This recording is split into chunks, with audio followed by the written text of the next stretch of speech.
નર્મદા ડેમમાંથી પાણી છોડાતા ભરૂચ જિલ્લામાં વહીવટી પ્રશાસન એલર્ટ મોડ પર છે અને ડેમમાંથી 1.5 લાખ ક્યુસેક પાણી છોડાતા નદીના જળસ્તરમાં વધારો થવાની સંભાવના છે। આથી ગોલ્ડન બ્રિજ નજીક નર્મદા નદી પર પોલીસ બંદોબસ્ત ગોઠવાયો। નદી કિનારે જવા પર પ્રતિબંધ મૂકી દેવાયો છે। આ સાથે ફાયર વિભાગને પણ સ્ટેન્ડ બાય રહેવા માટે કહેવામાં આવ્યું છે। તો નર્મદાનું પાણી હાલ તો છોડવામાં આવી રહ્યું છે। ડેમમાંથી પાણી છોડાતા ભરૂચ જિલ્લામાં વહીવટી પ્રશાસન અત્યારે એલર્ટ જોવા મળી રહ્યું છે। 1.5 લાખ ક્યુસેક પાણી છોડાતા નદીના જળસ્તરમાં વધારો થવાની સંભાવના છે। આથી ગોલ્ડન બ્રિજ નજીક નર્મદા નદી પર પોલીસનો ચુસ્ત બંદોબસ્ત ગોઠવી દેવાયો છે।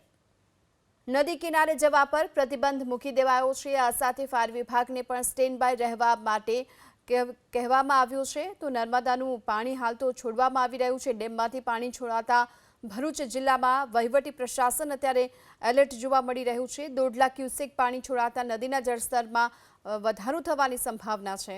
આથી ગોલ્ડન બ્રિજ નજીક નર્મદા નદી પર પોલીસનો ચુસ્ત બંદોબસ્ત ગોઠવી દેવાયો છે।